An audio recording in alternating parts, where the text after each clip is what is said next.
Recording is on. All right, cool. So, my name is Jasmine Baylor. I'm the Adult Services and Technology Librarian for the Davie County Public Library. I am here today with Randy Wooten, who is the director of the Goodwill Professional Center in Winston-Salem, North Carolina. And I'm going to give him the floor to introduce himself and tell us about what he does and how he got to where he is today.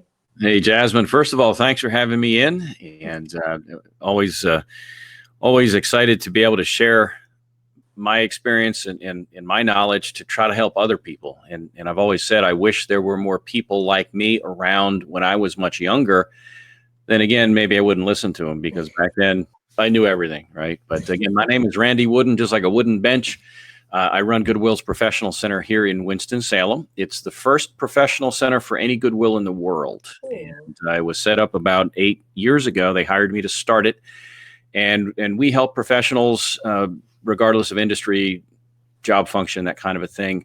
But Goodwill, and again, as a broad view, helps folks who either need to upskill, gather new skills, or maybe who just need some help with it, with a job search. And so that's why I'm here today, really, is not so much the skills side, but the job search side, to talk about what does the search look like? What are some tips maybe for interviewing, that kind of a thing. But I got my start as a recruiter many, many years ago. I was an old radio DJ and decided to make a career change. So I actually helped or I paid to have a company help me figure out what I want to do next and go get it. And I really liked it so much that I gravitated toward recruiting and career coaching, and one thing led to another. So here we are, and let's go. What do we want to talk about first? So the questions, I have them split up in three, Okay. 3 to 4 sections. Is pre-interview, the interview, post-interview, and job and career questions. So I guess we're going to start with the pre-interview. The first question is, I need experience to get a job, but I need a job to get experience. What should/can I do? Well, you hear that a lot. Young folks coming out of college or coming right out of high school, they don't have the work experience. So part of that is, okay, what are some what I'll call transferable skills, some things maybe that you've done in school, some projects. Because let's face it, if you're in school, that's your job. Your job's to get grades to help get yourself positioned so that you can land a job. That would be one thing. Another is to do maybe some volunteer work. Again, even if you're not paid, now you're using skills in what I'll call the workplace, even though you're not paid, but you might be a volunteer. And also networking is huge. Think about people who you know that you went to school with maybe a year or 2 or 3 ahead of you, and now they're employed somewhere. So here again, they know you, they know your character. And so sometimes just getting that foot in the door the very first time is really tough. It's also tough for somebody coming, let's say, from the military and trying to make that transition into civilian life. So you're not alone in that, oh no, I don't have the right experience, but how do you package yourself? And so the volunteerism and the networking, I think, go a long way. Okay. When applying for a job in a different state, would it hurt your chances to get hired if you, let's say you live in North Carolina, but you're applying for California? Since you live in North Carolina, does that hurt your chances? Doesn't help them any, I'll tell you that. People they like to hire people, again, times are changing.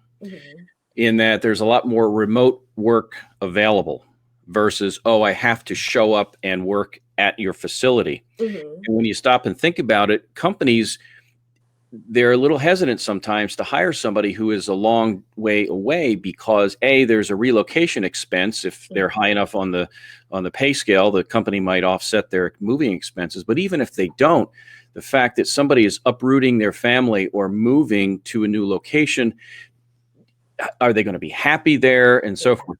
Now, back to your question a minute ago about the youth coming out. I think back when I was that age, I could go anywhere. Yeah. I didn't have family. I didn't have kids. I didn't have a mortgage. And so I was very, very flexible. And so in that sense, I think if you make it known very clearly to the employer that there's no relocation expenses, I'm not tied to this area, then it becomes less of an issue. But when you get to be my age, they look at that a lot more closely and say, I don't know about that because he's settled here in North Carolina. So it can become a little bit of a challenge. Okay. So you would say to maybe mention in your cover letter, if it isn't a challenge, that hey, I have no ties to this location. I can just Sure. okay. Sure, I would. Yeah, I would do whatever I could. In fact, on the resume too, I would also take off my city on there. I tell people where it makes you look good, where it benefits you, you do want to list your city and state. Mhm. But where it doesn't help you or it's not needed, you don't need it. Yeah. Here again, times have changed, and that's also a question you can ask the employer if you are in an interview, dealing with, hey, is this a remote position? Do we need to make the move? Mhm. Okay. So what are the pros and cons of follow-up communication once you submit your application? Wow. The single biggest, I don't care how old somebody is, I don't care what kind of job they're applying for, Yeah. I don't care. The single biggest frustration of job hunters is I apply and I don't hear back. I don't care. It's across the board. Yeah. Even if you're a dead on fit, you are dead on fit for a job. Well, guess what? You're not the only dead on fit for a job. And if you live long enough, you're going to know that sometimes not always the most qualified person gets the job or gets the promotion. So those, life is interesting. Yeah. But sometimes you know why maybe that other person got the interview instead of you, and it was due to networking. They had somebody, whether using LinkedIn or their other personal networks, somebody may have tapped old Jasmine on the shoulder and said, Randy applied for the library position. I know you probably have a lot of applicants, but he did mention he'd applied. I just wonder if you could take a second look at his application, see what you think. And I guarantee you, you're going to pull me out of the stack. And if I look reasonably close, chances are I'll get at least a phone interview. If for no other reason, then at some point you may have to respond to, hey, what happened to Randy? What'd you think of him? And you better have an answer, especially if I'm your boss. Yeah. Look, we had someone to join us. If you don't mind, just turning off the mic, but you did it, so thanks. That may be Jan Koba. Is that Jan Koba? There he is. All right. Yeah. All right. So the next question: what's the difference between a resume versus the curriculum vitae or vitae?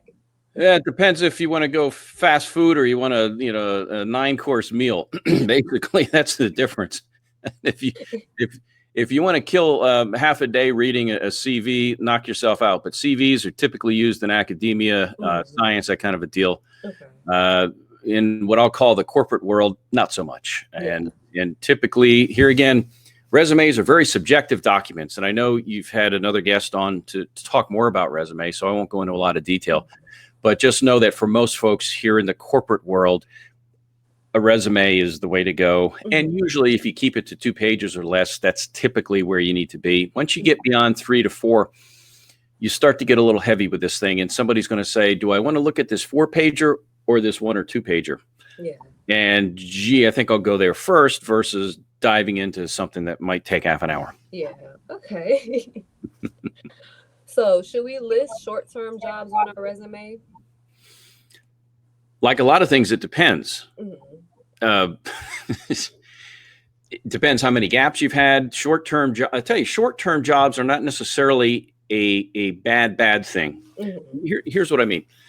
When the economy is tough, when it's hard to find work, what you may find is that you go through staffing firms. And so you may have 6 months here, 2 months here, 9 months there. Now, the jobs may all possibly be customer service or some kind of job that's sort of similar, but the places where you went to work are different. I would just lump all that together and try to show that I was employed. The fact that, I kind of bounced around a little wasn't my fault. I did what I had to provide for myself or those who depend on me. Okay. Let's see. So you are applying for a job below the level of your last position. How do you explain this? Here's one that so essentially I'm applying for a job that perhaps I could have done many years ago, but I like to eat. And so, here I am. That's a tough one. And quite frankly, what you'll hear from human resource folks and recruiters, what they tell you in public and what they'll say, to others within earshot may differ from what really happens behind the scenes. They're looking for a good fit. Yeah. And I don't blame them. So to carry it to an extreme here, Bill Gates of Microsoft. Would I hire Bill Gates to, I don't know, be a desktop administrator for the library system? Now, he could do the job. Yeah. But why? Why? And what recruiters will tell you and hiring managers will tell you is, well, if they can do the job, then we're not going to discriminate against that because all right, fine. There's always a story behind it. So here's the deal. If you're going for a job that's below where you've been, you need to have that advocate. Somebody has to go to Jasmine and say, Jasmine, listen, I know when you see Randy's application, it may scare you. There's a story behind it. It's an excellent one. You really need to hear it. And I'll tell you, I've dealt with so many clients at the professional center who reach, I hate to say my age, but that's the reality. And they say, hey, listen, I've busted my tail for the last 40 years. And I don't need to make the money that I've made. I don't need the stress. I'm not trying to climb the ladder. I'm where I am. And I'm comfortable with that. And I'm fine with that. I don't want to be the boss. Now, on paper, I look pretty heavy. Yeah. So I've got to either scale back on some of my accomplishments, but I think I need somebody that can in effect sell me to an employer to say, take a look at this guy. But that's a tough one, because part of being a good fit is, do the dollars match? Because we're always thinking, especially somebody like you, younger person on the way up, you're always looking to move up. And when you see somebody that's kind of going the other direction, you're going, wait a minute, especially if they're not currently working. Yeah. Because now you're going to think, well, they just need a job until they can find another one. And that's a real valid concern. So, and we run into that so often. It's just, that's the way to handle it, is find somebody that can speak on your behalf and go in and tell them the why behind it. Okay. Here's why I'm interested in this job. Put it in the cover letter. Most people don't read cover letters unless they like the resume. So you need that person that can reach out to Jasmine and say, talk to this guy. And really how would you go about, let's say someone's fresh out of college and they're not fresh out of college, but how would you go about finding that person if you don't have connections within the industry that you're trying to go into, or the lower position that you're trying to get into? Well, it all comes down to knowing somebody. And so LinkedIn is a way to go. You may check with your school to see what alums live in the area. That would be a way. Another way would be to maybe do some volunteer work. Another way would be to reach out to recruiters. They know people in business. And if the recruiter can't place you somewhere, then you're not a threat to them. It's not as though they're giving you away, because they couldn't place you anyway. Yeah. But they may be apt to help you now, with the understanding that in your next role or whatever, you may be in a position to utilize their staffing services to help them. And so there's a chance for them to help you now, and maybe for you to help them later. Okay. Let's see. Did I pass the audition? Yes. So the next question is, applications often ask, may we contact your current employer? Is it okay to say no? It is okay to say no, especially if you're employed. Where it gets a little dicey is when you're not employed and you still say no. And here's where you might offer up a coworker, a customer, or somebody that you've interacted with on the job. That gets into a gray area, because the employer is going, okay, why? If you're not there. And so they're going to naturally ask you, probably before that, they'll ask you, why'd you leave? Here's a dirty little secret. This is what happens with recruiters as it relates to LinkedIn.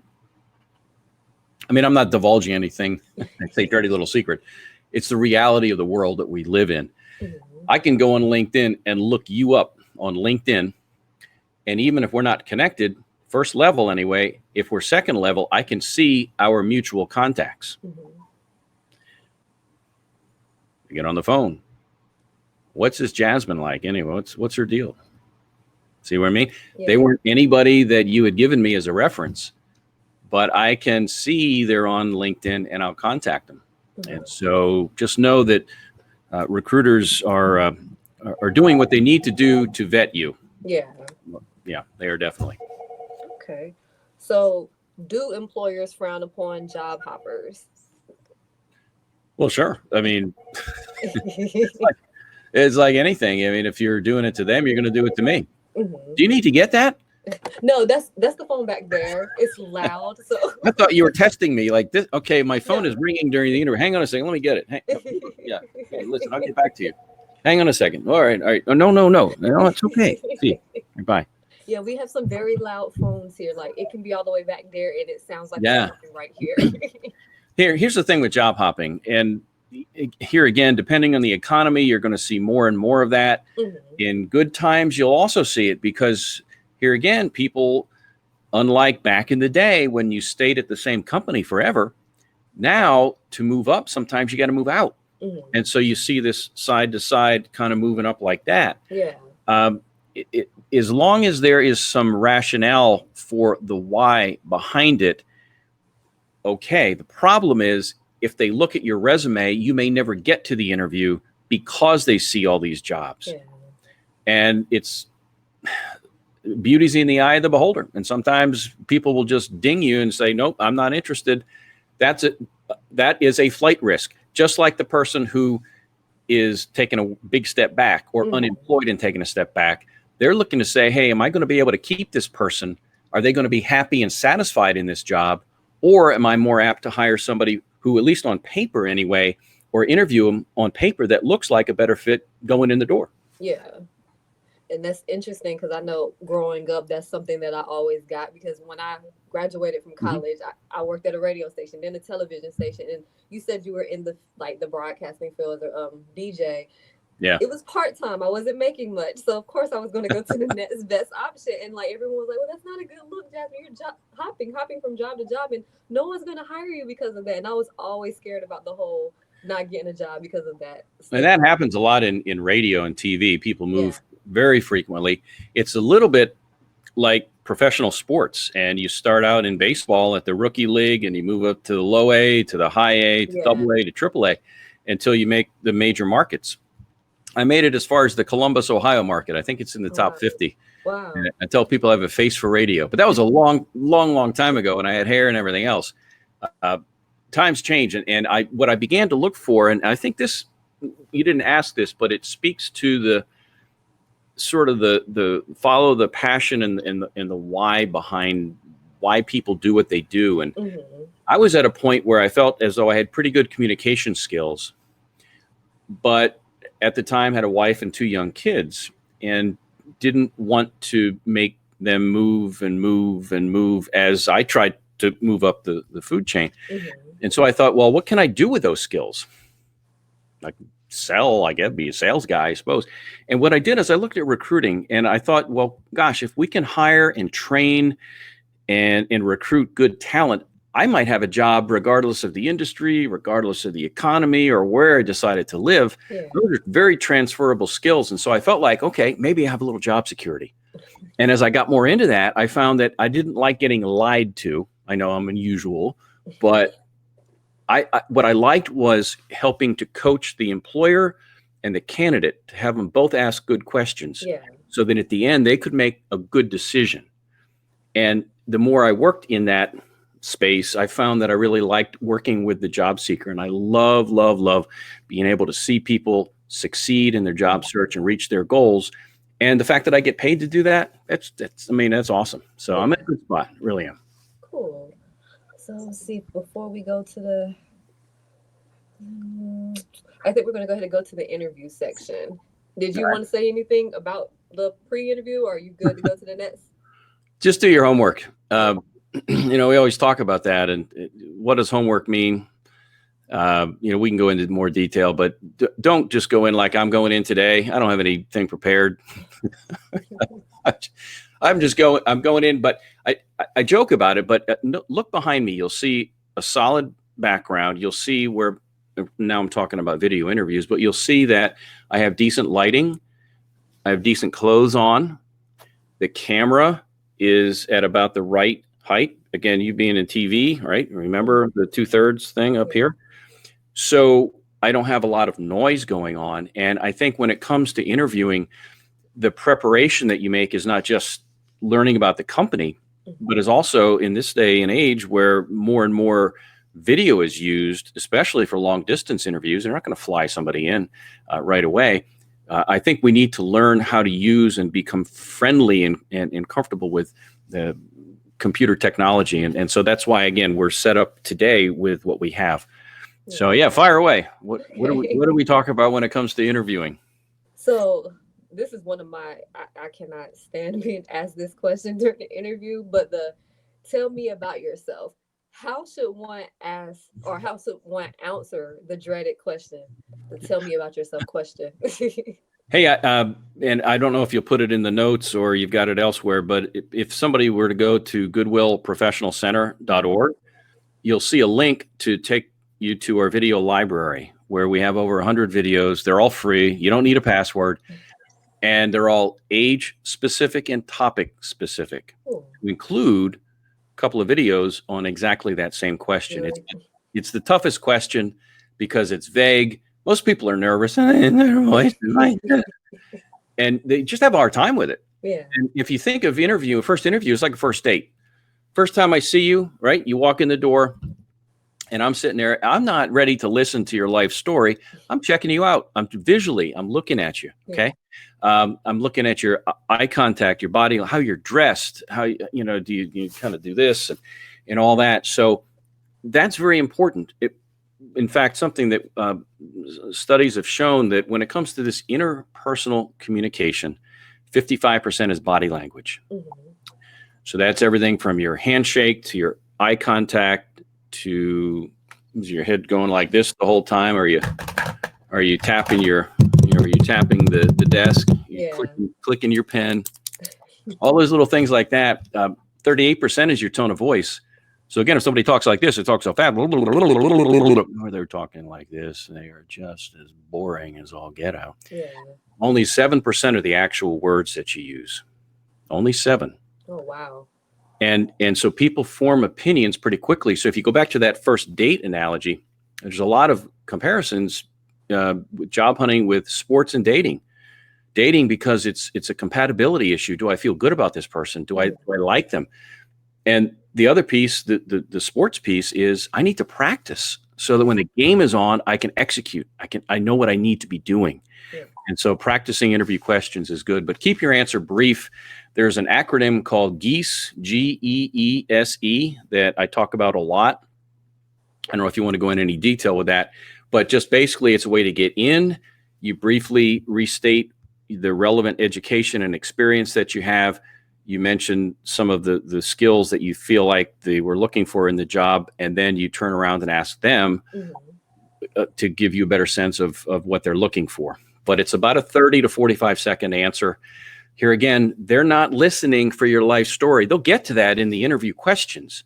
This one is really just, hey, Jasmine, sit down, shut up. How you doing, by the way? And now let me tell you all about my company and my job. Yeah. That's a lot of what goes on here. And unfortunately, when it comes to interviews, as the candidate, you sit there and you don't ask enough questions and you wait till the end. And sometimes you're like, oh man, I don't have any questions. You answered everything. Yeah.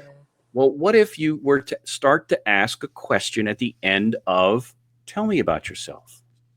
It helps to set a tone that says, okay, we're in a discussion, a give and take, versus every time they fire questions and I answer them, and that'll wear you out. I don't care how good you are. If all you're doing is playing defense all day, you're gonna get tired. Yeah. So keep your structure and end with a question, and I think that'll help get the interview off to a good start.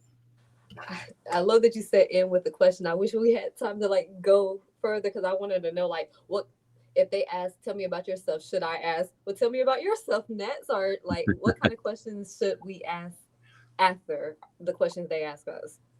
Well, some of that depends on what they've already said, but at Mm-hmm. the end of tell me about yourself, you want them to tell you more about what they're looking for. This Mm-hmm. is kind of important. There are two things employers look for. I feel like I have to answer the phone. I just feel I hear that phone Sorry. and I'm a mute while you talk, and then you're fine. But they look for competency and culture fit. Now, those things have different meanings to different people, so I'll give you my 2 cents. Competency is this. If I'm going to hire Jasmine to do the job at the library, right? She probably needs to have a certain level of computer skills. It'd be really nice if maybe she had a certification or education in the field, prior experience, or something that says, yeah, she ought to be able to do a good job. The culture fit piece is that soft skill, that subjectivity stuff. It's not only do I like you, do I feel good around you, but things like listening skills, problem solving skills, teamwork skills. Those are showing initiative. Those are all, I guess, what I call character traits or that kind of a thing. And so let's face it, you're not stupid. You read the job description, so you know what they're looking for.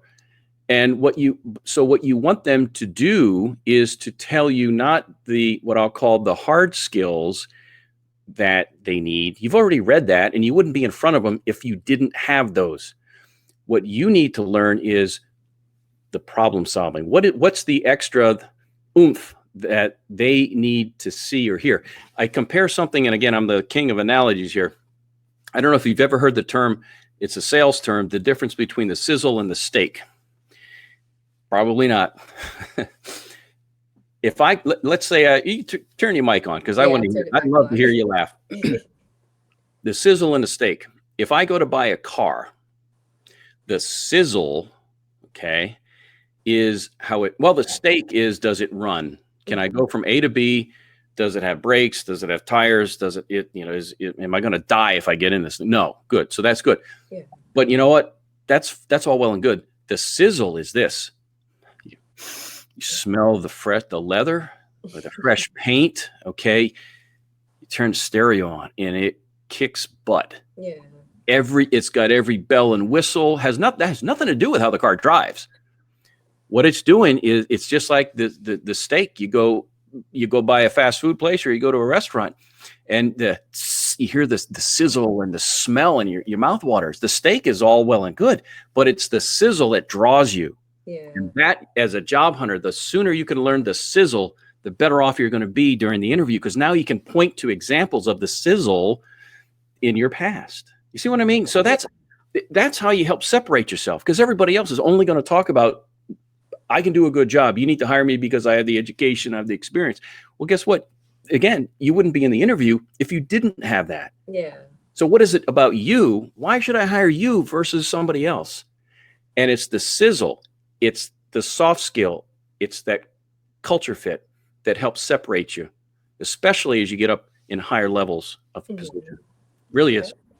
Cool. Thank you for answering that.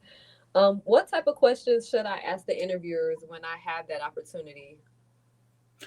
It sort of depends on where you are in the interview. Mm-hmm. Some of these questions are going to be centered around, tell me about, for example, could you tell me more about your training program? Mm-hmm. They may have already answered some of those questions. So now it's more of a clarification question about, well, you mentioned about training. Could you elaborate a little more? That kind of a thing. There's always what I'll call the obligatory stuff that you learn online. I see the company has 10 locations, whatever. Right. Well, so you want to get credit for having done your homework. Yeah. So instead of saying, how many locations do you have? Because now you look stupid. What you want to say is, hey, I see you have 10 locations. That's exciting. I also read where you've got another one planned for the Charlotte area. Mm-hmm. Tell me about it. See, you get credit for having done your homework, yeah, and it puts you in a positive light because they know you've done your homework. Yeah. Yeah. Okay. So what are some red flags you should look out for in an interview? If I'm the job seeker? Yeah. Well, if they pay you in cash, no, that just that may be one of them. I think certainly understanding why the position is open is, I mean, that's a normal thing to ask. there could be a ton of red flags. And I'll tell you, let me back up just a little bit. And I know we're going to get short on time here after a little while, so I don't want to keep you too late. When people change jobs, they change for a variety of reasons. No growth potential, I have a lousy boss, I'm bored, I get not enough money, all these things, right? I call them the pebble in the shoe or the thorn in your paw. Well, you're not going to take on a new job knowingly if it has those same issues. So let's face it, life is a big sandwich, okay? And no matter where you go, you're always going to find something that's not perfect.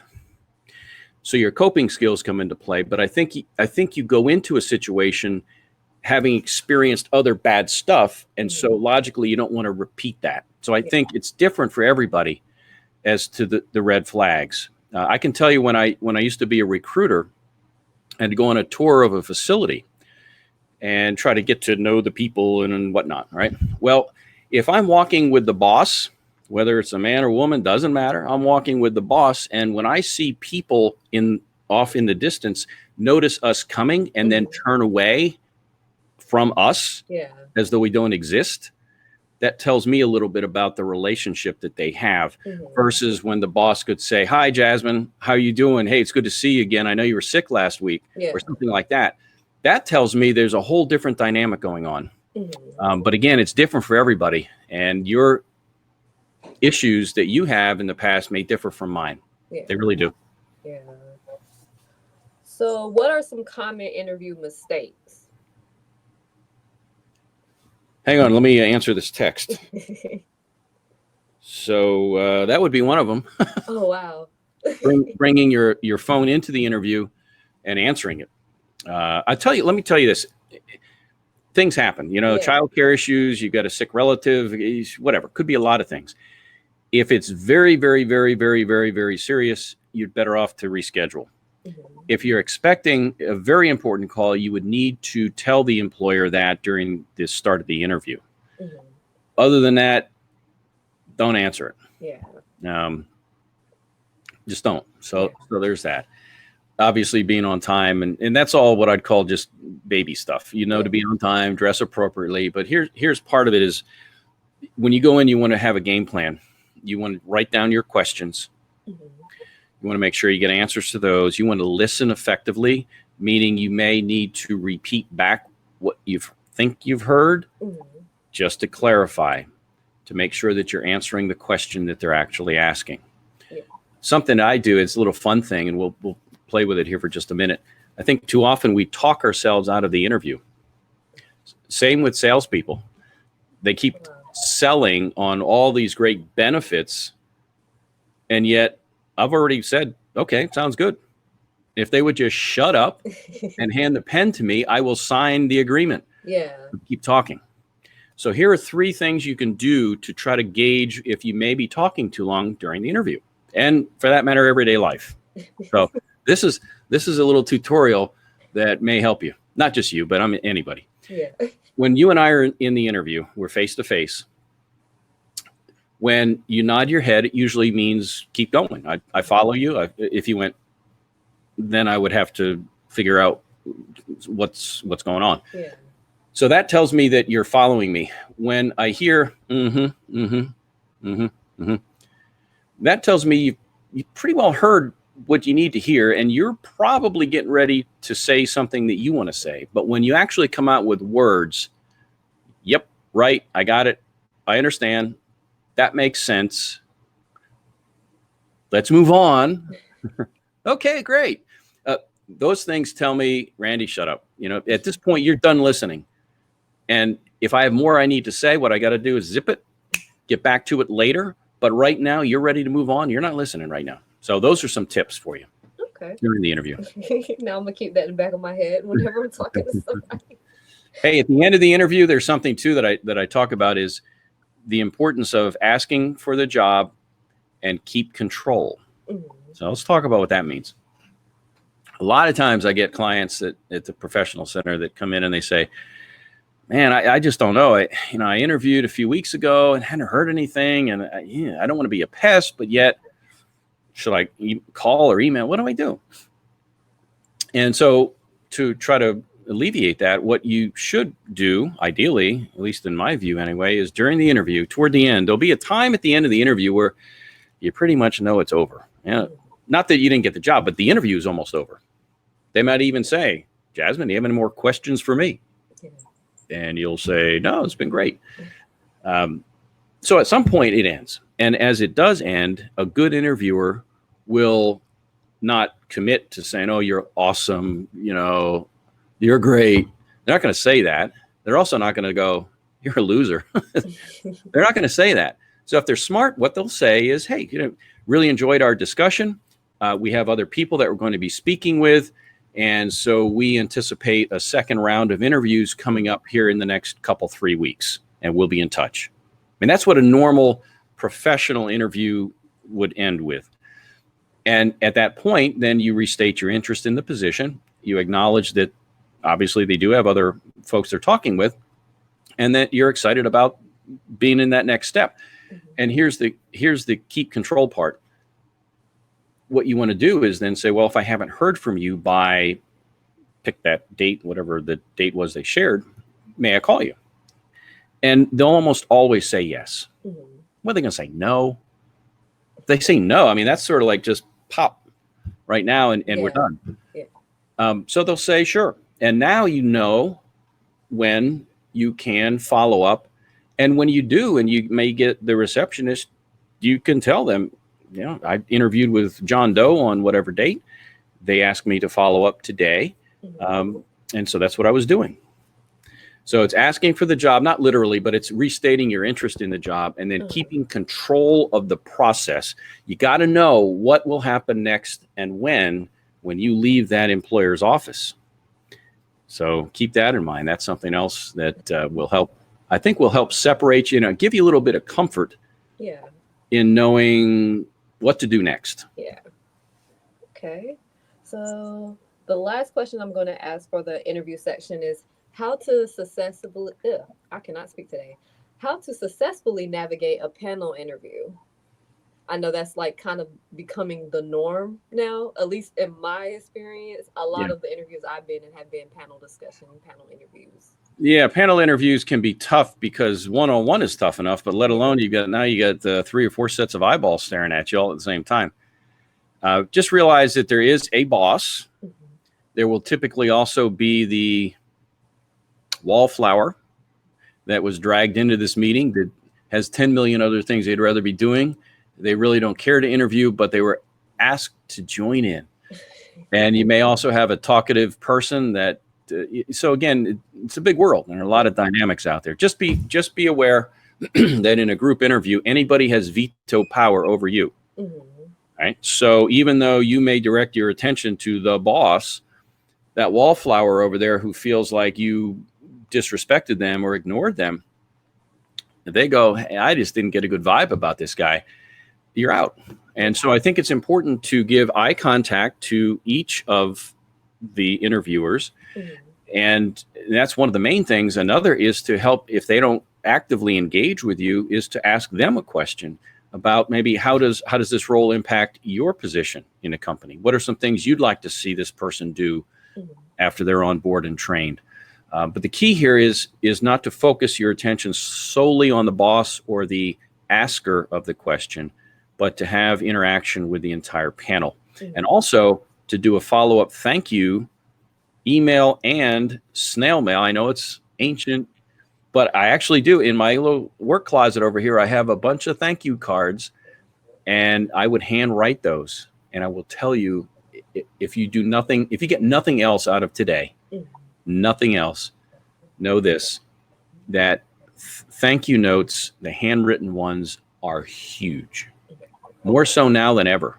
Because how many times have you ever gotten something handwritten in the mail? It wasn't like a ransom note or something, you don't get that. And for that to arrive at your desk, you're gonna go, wow. And I deal with professionals all day long. I can count on maybe 2 hands all year the number of times I have received something like that. Now, granted, it's not a job interview, but the fact that we were able to meet with them and provide services you just don't see it in this day and age. And if you're looking for ways to separate yourself, that is maybe the biggest, is a handwritten thank you. And not just, oh, I'm interested in the job and I look forward to hearing from you. No, talk about something that piqued your interest during the interview, or maybe something that you meant to elaborate more on, but you know how, like, you're a lot of guys, you get in the car and you go, oh, Yeah. I wish I had thought of that. And so it allows you to kind of sweep up or clean up anything that you might have left undone when you actually were in person. Okay. And did you want to say anything else about the interview process before we move on to post interview? Not really. I mean, I've said a lot, and just know that hiring is a subjective process. And this whole culture fit, asking good questions, enthusiasm, all that really plays a role. And if you're at the entry level where nobody has a lot of experience, then it even has more credibility because nobody has 10 years of experience. So I'm going to hire the one that wants it the most, that shows that initiative, that has that personality. And I think those are all things that you can't teach. Either have it or you don't. Yeah.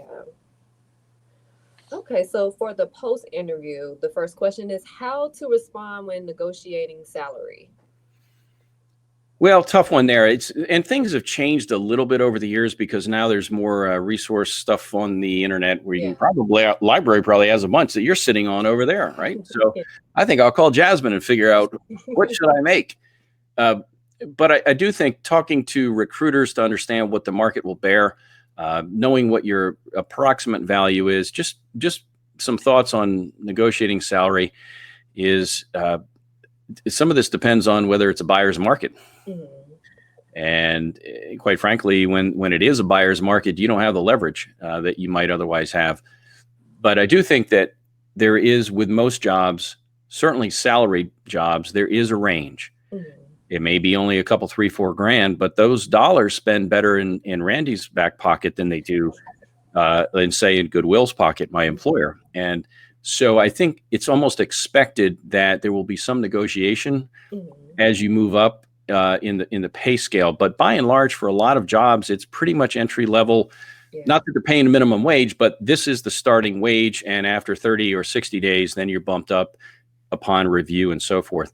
I think you need to be careful about trying to negotiate for more money, in that if you come out with a number to say, I need to make X, they may walk away from you. And we have a lot of videos at the goodwillprofessionalcenter.org that explain that in great detail about how you can navigate without kind of slitting your own throat and blowing the interview over a couple grand.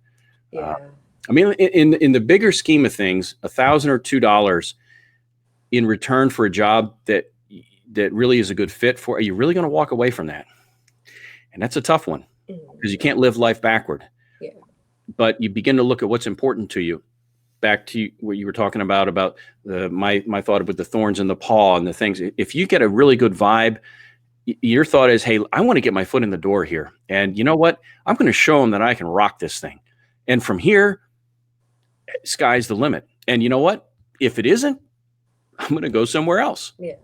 But now I've developed more skills. My resume is stronger. And now I can move up. If that means moving out, so be it. But at least I got the experience I needed. That's true.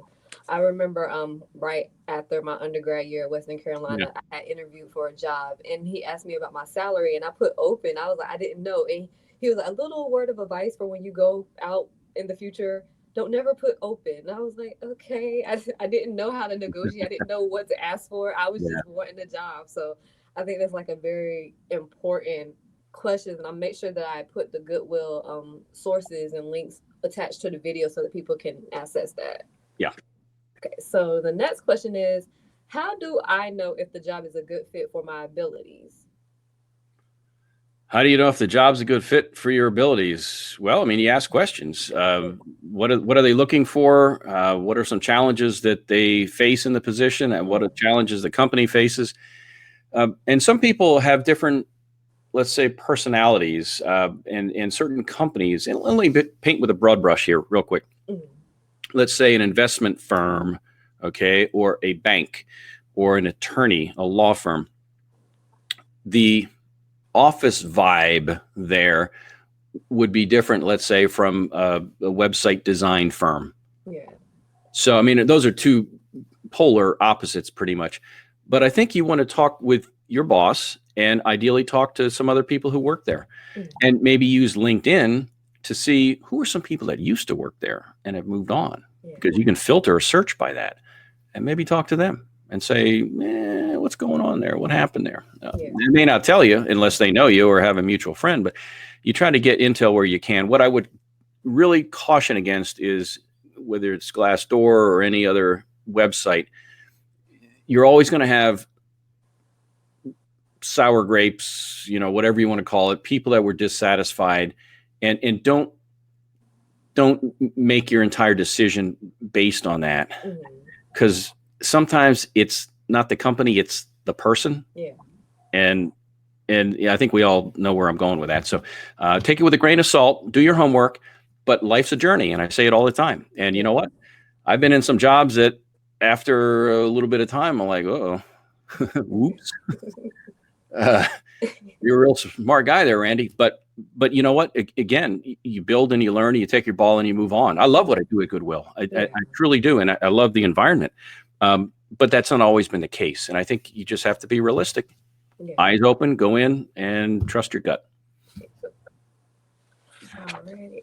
And so what do you suggest when you are looking for a change in career direction, especially if you don't have experience in that target industry?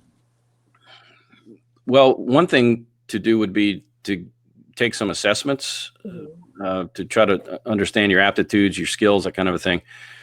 I would talk to other people, particularly recruiters or others who are in that field that I think I might want to pursue, and say, all right, I might want to be an astronaut, but I get sick when turbulence, and I can't swim, and I wasn't really good at math. So maybe being an astronaut is not my thing. Do informational interviewing, understand what the barriers are, what kind of income is realistic. I could give you story after story of guys who have kind of blindly made a change to something else only to regret it later, when they could have asked some very basic, simple questions and said, I'm not really sure I want to do that. They just never did, because they had a preconceived idea that would be a great place or a great industry to work in. So do your homework as best you can. Again, life's a journey. You may find, I worked in radio, and I could go back to it probably any day. I'd have to brush up on my computer skills because of how they do a lot of, how radio operates today. But, I made a change for what I thought were good reasons, and I'm glad I did. But again, I did my homework, and that's an important distinction. Okay. And I think we're going to end with this last question here. Recently, you wrote an article for the Winston-Salem Journal with the headline, "Enhancing Your Skills to Remain Competitive." What are some ways that people can enhance their skills without going to a trade school or college, or going back to college? Well, yeah, I mean, there are a lot of online courses, and that's what I was writing about. There are a number of resources out there, and the library probably has a gazillion more of them. So there's a little plug for you guys.